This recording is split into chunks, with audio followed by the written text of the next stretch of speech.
Welcome to r/Am I the Butthole, where OP finds out that his bully is actually his long-lost sister. Am I the butthole for refusing to attend family functions now that my father's affair child is being invited to them? I'm an 18-year-old guy, and I've practically always had an issue with Sadie, a 17-year-old girl whom I've known since kindergarten. Her brother, who's 20, bullied me for 6 months when I was in first grade.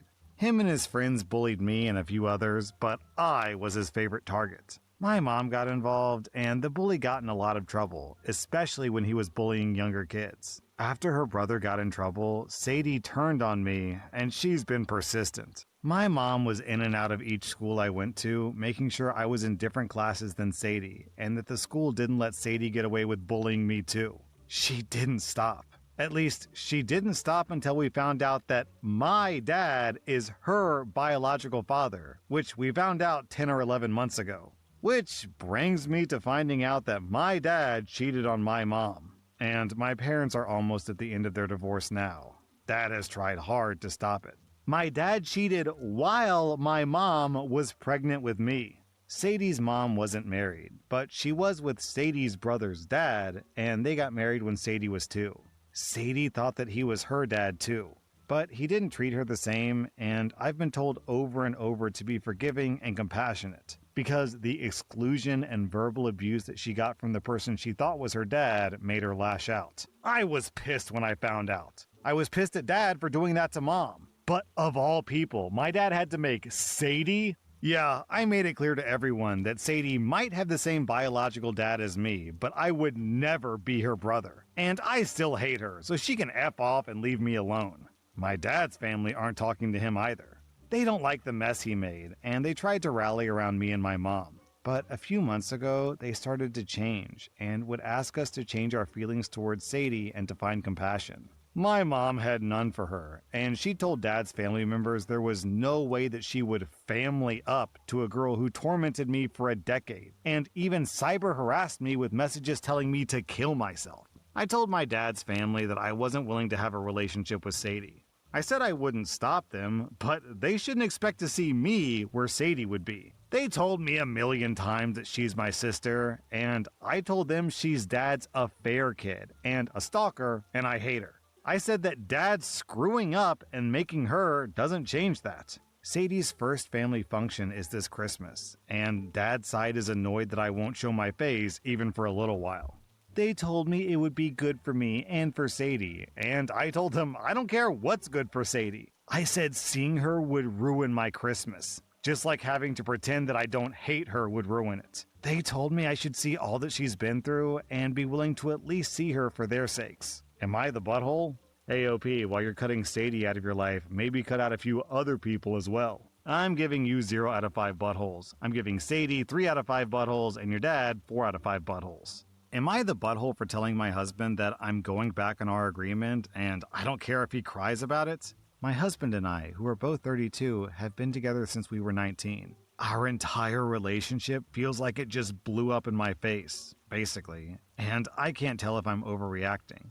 So we both wanted one child, and we planned this for years. We wanted everything perfect first. The home, the careers, the savings, the investments, the nest egg, etc. Because we both knew very early on that once we had a baby, I'd be staying home full-time and raising our child. His brother's life was unfortunately cut short by a daycare worker when he was just 5 months old, back in 2017. So daycare wasn't an option, basically, and we need to make sure our ducks were in a row so I could stay home and be a full-time parent. 2 years ago, we were sitting on $500,000 in investments, a few nest eggs and different types of savings and bonds accounts, and we bought a house. We even bought a damn boat. Everything we planned for fell into place, finally, and we started trying for a baby. We now have a perfect 4-week-old daughter. I've been out of work since I was 5 months pregnant, due to placenta abruption, but otherwise everything went fine. Our daughter's perfectly healthy, was a good weight, and I bounced back from delivery fairly quickly because of how much of a support system my husband was. He did more than his fair share, while still working full-time, which is partially why I can't tell if I'm being dramatic, or if this is hormones, or postpartum, or whatever. Like, I'm legitimately livid.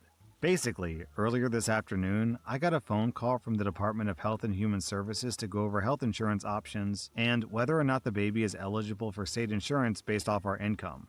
Anyways, the agent says that we aren't eligible because my husband makes too much money and that we'll need to add our daughter to our private insurance. That's absolutely no problem at all. I kind of figured that anyways. But then, the agent offhandedly mentions that my husband makes $10,920 monthly gross and that the cutoff for state insurance is $7.8K gross. Well, here's the issue. For months, my husband has been telling me that he only makes $6,000 a month after taxes. So I get off the phone and I log into my husband's computer and into his banking. And sure enough, his monthly take-home is bordering around $8,500. He's transferring everything over $6,000 into an account that I didn't even know existed. So I call him out on this, and he breaks down and tells me he just wanted something that was only his. Please keep in mind that all of my money has always gone into our joint account that he uses on a daily basis. So he's been hiding money from me so that he can have his own money while plugging away at mine. He has over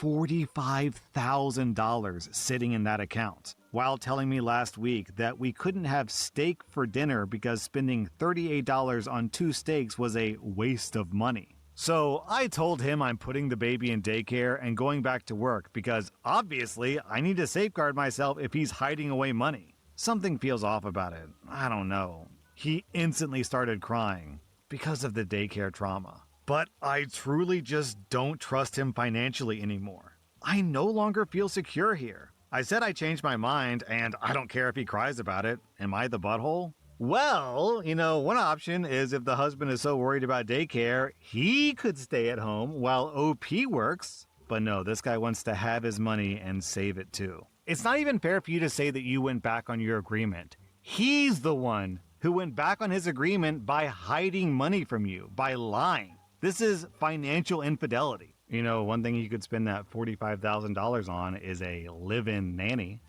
This guy's basically expecting you to solve his trauma and is punishing you for it. OP, you get 0 out of 5 buttholes. I'm giving your husband 4 out of 5 buttholes. If I were in your shoes, I would never, ever become a stay-at-home mom. I would have to go back to work too. I'd probably also consider divorcing him. Probably divorce him. I don't know, I have to think about it.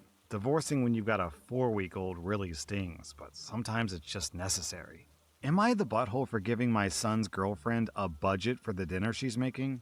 My son, who's 23, graduated university back in June, and he moved back across the country to live with us since he found a job in the area. He's been in a long-distance relationship with his girlfriend, Carmela, who's 21, since October.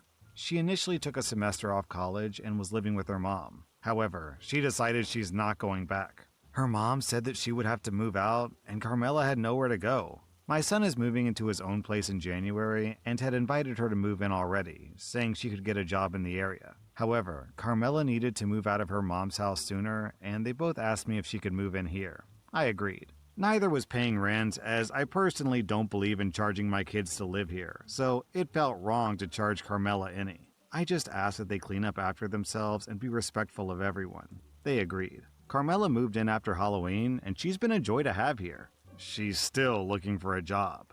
Most nights, she's offered to cook dinner to give back to us. I've always told her it's not necessary, but she insists. She's a good cook, so I tell her if she wants to, have at it. A week into her living here, she mentioned wanting to make a certain dish, but we didn't have the ingredients. I offered to give her my card so she could buy groceries. Since then, it's become a regular thing. I didn't mind it initially. She picked up my groceries as well, and it seemed to be a good deal all around. But then, a couple of weeks in, she started wanting to make multiple trips a week and buy things that I normally wouldn't budget for a regular basis, such as steak and seafood.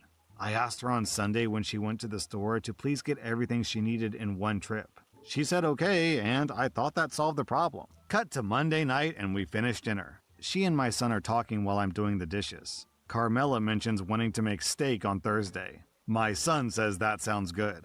Carmela says she'll have to go back to the store. My son turns to me and says, "Mom, give her the card." I tell them no. I say I already gave her money to go shopping on Sunday, and I told her to get everything she needed. I also said that we can't swing everyone having steaks this week. There's 6 people in the house, but maybe I could make them for Christmas dinner. I then go on to say that if Carmela wants to keep cooking for us, which I appreciate, I'm going to put her on a budget. I apologize for not doing it sooner. Carmela looks upset and my son seems offended. Later on, my son tells me I embarrassed Carmela when she was just trying to be nice. I said I appreciate her cooking dinner, but she's doing it on my dime and I can't afford this. I pointed out that he's free to give her money to do this. My son pointed out that they're only here a few more weeks. Can't I make my guest happy? Am I really in the wrong here? OP, you're not the butthole because setting a budget is normal. Carmela's not the butthole because she's genuinely trying to show gratitude. The butthole in this story is your son. He's not paying rent and he has a job. Why can't he pay for groceries? That's a great way for him to pay back you for letting both of them stay there for free. And also just demanding you to give him the card. He's coming off as a bit entitled, so I'm giving your son 1.5 out of 5 buttholes. Am I the butthole for never disclosing to my grandchildren's father how much I plan to give my grandchildren towards their futures? My daughter died when my 2 grandchildren were young. My son-in-law remarried and created a blended family of his, hers, and theirs. My husband and I knew that our daughter had left some money in a trust for our grandchildren's future, but she was young when she died and didn't have a lot to leave them. So we decided to make sure that our grandkids would receive a very comfortable amount from us once they reached the age of 18. This was to help with college, or pay for a house, or to allow them the ability to train for their dream careers. We never told our son-in-law. This was done so that we would not be asked to split the money between all the children, and so our grandchildren would not be prioritized less by their father or his wife. This money wasn't supposed to act as child support or money for the household. It was for my grandchildren. Our oldest grandchild graduated 2 years ago, and we gave her access to the money, and she never told her dad. Our youngest grandchild graduated this year and was quick to set up a high-interest savings account, and he made the choice to skip college to pursue a different path towards his career. This led to a conversation where my son-in-law learned about the savings. My son-in-law's wife was furious with my husband and me for not disclosing the money to them years before. My son-in-law was hurt that we chose to do this instead of giving something to all the children. He said us not telling him added to his hurt, because he had hoped that we would want all the children to have the same start in their adult lives. He felt like we should have told him so he and his wife could plan accordingly. My youngest grandchild moved in with us after the trouble started, and both my grandchildren had discussed the issue with their dad several times. But he still insists that my husband and I should have told him. Am I the butthole?